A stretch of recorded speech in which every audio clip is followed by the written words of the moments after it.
ओम नमोस्तु नमोस्तु नमोस्तु नमो ओरियंताणं नमो सिद्धाणं नमो वैरियाणं नमो वज्रायणं नमो लोये सवसावणं ओंकारबिंदु संयुक्तं नित्यं ध्यायन्ति योगिनः कामदं मोक्षदं चैव ओंकाराय नमो नमः। मंगलम भगवान वीरो मंगलम गौतमो गणि मंगलम कुंद कुंदार्यो धर्मोस्तु मंगलम सर्वमंगल मांगल्यम सर्वकल्याणकारकम प्रधानम सर्वधर्माणां जैनम जतु शासनम नमः समयिसाराय स्वानुभूत्या चकाशते चित्स्वभावाय भावाय सर्वभावान्तर्चिते।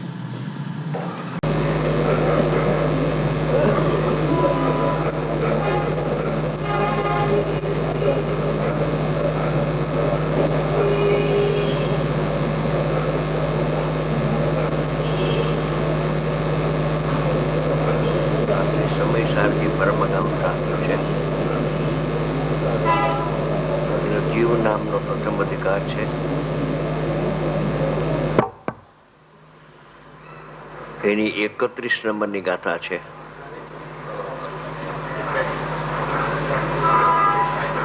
આખા જગતને રાગ દ્વેષ મોહ ક્રોધ માન માયા લોભ હાસ્ય રતિ આદિ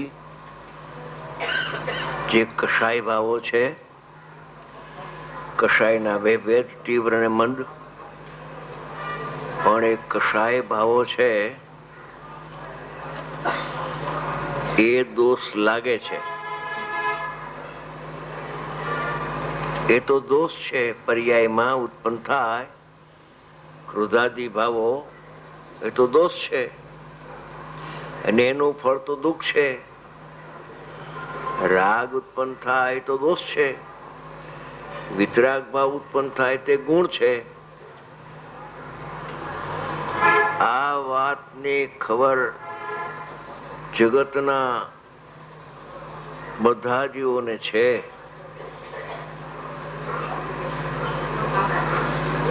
પણ આખા સંસારની જડ ઇન્દ્રિય જ્ઞાન છે એ કોક બિરલા જ જાણે છે, જ્ઞાની જાણે છે, અજ્ઞાનીને ખબર નથી. આખા સંસારની જો જડ હોય, એનું મૂળિયું હોય, તો જે જ્ઞાન જેનું છે આત્માનું, એને જાણવાનું છોડીને અનાદિકાળથી એની દ્રષ્ટિ પરપદાર્થ પર જાય છે. ત્યારે એના જ્ઞાન ઉપયોગમાં અતિન્દ્રિય જ્ઞાન પ્રગટ થવું જોઈએ, એને બદલે ભાવ ઇન્દ્રિય પ્રગટ થાય છે. એ દોષ છે. ભાવ ઇન્દ્રિય ગુણ નથી. પરને લક્ષ કરીને જાણવું એ તો દોષ છે, સંસારનું મૂળિયું છે. કષાય તો દોષ છે. કષાય ભાવ એ તો બધા હાજ પાડે કે ગુણ નથી. ક્રોધ માન માયા લોભના જે પરિણામ પ્રગટ થાય, ભાવ આશ્રવ, એ તો દોષ છે. પણ આ ભાવ ઇન્દ્રિય પ્રગટ થાય, જેમાં એકાંતે પરની પ્રસિદ્ધિ કરનારું જે જ્ઞાન, સ્વને તિરોભૂત કરતું અને પરના લક્ષ્ય આવિર્ભૂત થતું ઇન્દ્રિય જ્ઞાન, એ જગતને દોષ લાગતો નથી. એ અહીંયા સમર્થાચાર્ય ભગવાન, આહા કુંદ કુંદ ભગવાન જાગ્યા ન હોત તો ઇન્દ્રિય જ્ઞાન દોષ છે મને તો ખબર ન પડત. હું તો મારી વાત કરું છું. કેમ કે ઇન્દ્રિય જ્ઞાન તો ઇન્દ્રિય જ્ઞાન અને ઇન્દ્રિય જ્ઞાનમાં પાછું જાણવાની ક્રિયા, રાગમાં તો જાણવાની ક્રિયા નથી, માટે એ તો દોષ છે, કર્મબંધનું કારણ છે અને એનું ફળ તત્ક્ષણ તે સમયે દુઃખનું વેદન થઈ જાય છે. પણ આ ઇન્દ્રિય જ્ઞાન છે એ દોષનો બાપ છે. એ જગતને ખબર નથી. જગત અન્યમતીને ખબર ન હો કે હો તો દૂસરી વાત, પણ દિગંબરમાં જન્મેલા જીવોને પણ આ વાતની ઓછા જીવોને ખબર હશે. નથી ખબર એમ નથી કહેતો, ઓછા જીવોને ખબર હશે. કેમ કે જેને જ્ઞાન માને છે એમાં નિષેધ આવી શકતો જ નથી. એ જ્ઞાન છે જ નહીં. આત્મજ્ઞાન અલગ છે અને ઇન્દ્રિય જ્ઞાન અલગ ચીજ છે. એ જ્ઞાનનો જ દોષ છે, જ્ઞાનની જ વિપરીત એક દશા છે. ઉપયોગ પ્રગટ થતા વેત જ એ બહિર્મુખ થઈને જે વ્યાપાર શરૂ કરે છે એનું નામ ભાવ ઇન્દ્રિય છે. એમાં દ્રવ્ય ઇન્દ્રિયને જીતવાની વાત કરી, ભાવ ઇન્દ્રિયને જીતવાની વાત કરી. જ્ઞાન હોત તો એને જીતવાનું ન કહેત, ગુણ હોત તો એને જીતવાની વાત ન કરત. આચાર્ય ભગવાન જીતી ઇન્દ્રિય જ્ઞાન સ્વભાવે અધિક જાણે આત્માને. એને જીતેન્દ્રિય જીન કયો. એ જીન થઈ ગયો. જે ઇન્દ્રિયોને જીતે છે એને મોહ જીતાઈ ગયો, એને જીતેન્દ્રિય જીન કહેવાય છે. ક્ષણ કષાય અને ઉત્શાંત કષાય એ તો શ્રેણીમાં ચારિત્રની વાત છે. અહીંયા તો પરમાત્મા સર્વજ્ઞ ભગવાનની વાણીમાં આવ્યું. એ કુંદકુંદ ભગવાને ઝીલું અને કેવળીને શ્રુતકડી પાસેથી સાંભળેલું આવ્યું અને અહીંયા વાત કરી. મદ્રાસથી 80 માઇલ દૂર હિલ છે, ત્યાં એનો સાધના હતી, તપભૂમિ. અહીંયાથી પધાર્યા હતા, પાછા ત્યાં આવ્યા, ત્યાં શાસ્ત્ર લેખા. એમાં 31 ગાથા લખી કે ઇન્દ્રિય જ્ઞાન દોષ હોવાથી જીતવા યોગ છે. એને તું જ્ઞાન માનીશમાં ભ્રમ છે તારો. ઈ જ્ઞેય છે, દોષ નથી પણ દોષનો પિતા છે. જગતને દોષ લાગતો જ નથી. જાણવામાં શું દોષ? પરને જાણવું પણ રાગ ન કરવો. પગને જાણવામાં દોષ નથી, રાગ કરવો એ દોષ છે. જોયો, ક્રોધાદિને દોષ માને છે, પણ ક્રોધાદિની ઉત્પત્તિનું કારણ જે ઇન્દ્રિય જ્ઞાન છે એને દોષ માનતા નથી જગતના જીવો. એ દોષ બતાવીને એને જીતવાની વાત કરે છે. દોષ છે માટે જીતવાની વાત હોય ને, કઈ ગુણને જીતવાની વાત હોય. ગુણ હોય, જ્ઞાન હોય તો એને જીતવાનો પાઠ ન હોય, ગાથા ન હોય. એમાં એક ત્રીજો બોલ થોડો ફરીથી લેવો છે, કાલે થરા ઉતાવળથી લેવાનો હતો. આચાર્ય ભગવાન ત્રીજા બોલમાં ફરમાવે છે, પ્રભુ સાંભળ, તને ઇન્દ્રિય જ્ઞાનમાં જ્ઞાનની ભ્રાંતિ થઈ છે, એમને ખબર છે. કેવળ ભ્રાંતિ છે, એમાં અતિન્દ્રિય જ્ઞાનનો અંશ નથી, એક માત્ર અંશ નથી. ઈ પ્યોર જ્ઞેય છે.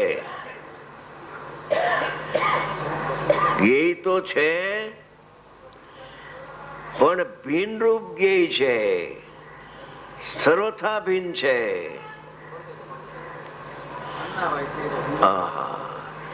હવે કે છે કે એ ઇન્દ્રિય જ્ઞાન વડે જે પદાર્થો જણાય છે એના ત્રીજા બોલમાં એનો વિષય લે છે કે આખા વિશ્વને જીતવાની વાત હવે કરે. પેલા દ્રવ્ય ઇન્દ્રિયને જીતવાની વાત કરી, પછી ભાવ ઇન્દ્રિયને જીતવાની વાત કરી, હવે ભાવ ઇન્દ્રિયના વિષયોને જીતવાની વાત કરે છે. ભાવ ઇન્દ્રિયના વિષયો તો ભિન્ન છે, એને કેવી રીતે જીતવા એની પ્રોસેસ બતાવે છે. આમાં ગ્રાહક ગ્રાહક લક્ષણ વાળા સંબંધની નિકટતાને લીધે છે, એમાં બધામાં લખેલું છે ગ્રાહક ગ્રાહક, જ્ઞેય અને જ્ઞાયક. જ્ઞેય તો આખું વિશ્વ છે અને આખા વિશ્વથી જુદું જ્ઞાયક છે, અને આખા વિશ્વને જાણનારી ઇન્દ્રિય જ્ઞાન છે. હાય હા, કેવું જ્ઞાન નહીં? તને ભાઈ શું થાય?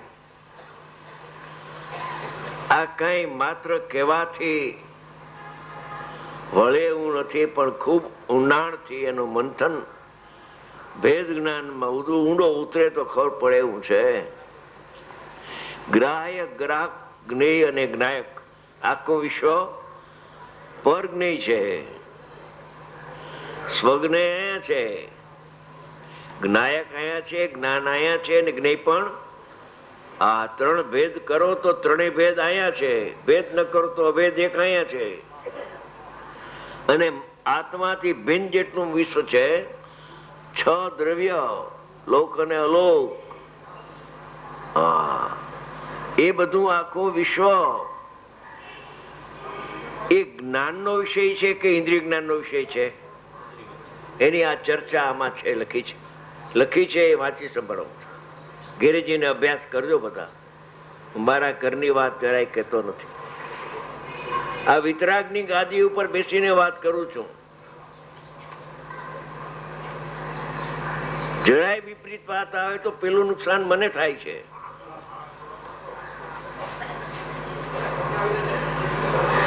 તત્વની રજૂઆત કરવામાં જવાબદારી ઘણી છે.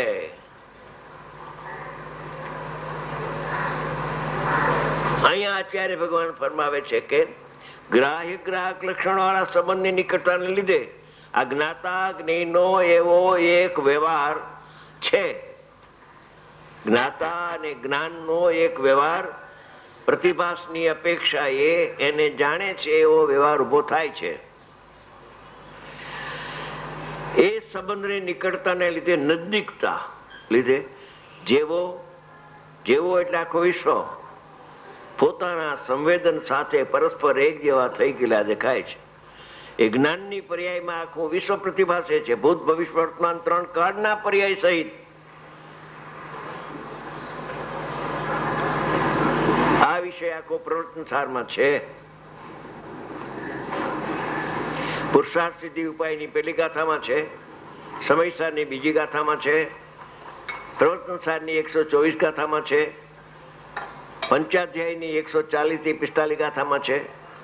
બધે આ ભરેલું છે કે લીધે જેવો એટલે પર પદાર્થો, એના દ્રવ્ય ગુણ ને પર્યાય, ભૂત ભવિષ્ય વર્તમાન 3 કાળના પર્યાય સહિતના દ્રવ્યો પોતાના સંવેદન સાથે એટલે જ્ઞાન સાથે, પોતાનો આત્મજ્ઞાન સાથે પરસ્પર અરસપરસ, જ્ઞાન જ્ઞેયમાં ગયું, જ્ઞેય જ્ઞાનમાં આવ્યું, એમ પરસ્પર એક જેવા થઈ ગયેલા દેખાય છે. એક થઈ ગયા હોય તો ભિન્નતાનો ઉપદેશ સંતો આપે જ નહીં. એક મેઘ થઈ ગયેલા છે એવી એની એક ભ્રાંતિ થઈ ગઈ છે, એવો એને પ્રતિભાસ થયો છે કે જ્ઞેય જ્ઞાનમાં, રાગ જ્યાં જ્ઞાનમાં જણાય ઉપયોગમાં, પોતાના સંવેદનમાં, ત્યાં હું રાગી. મોટર જણાય તો મોટર મારી. આહા,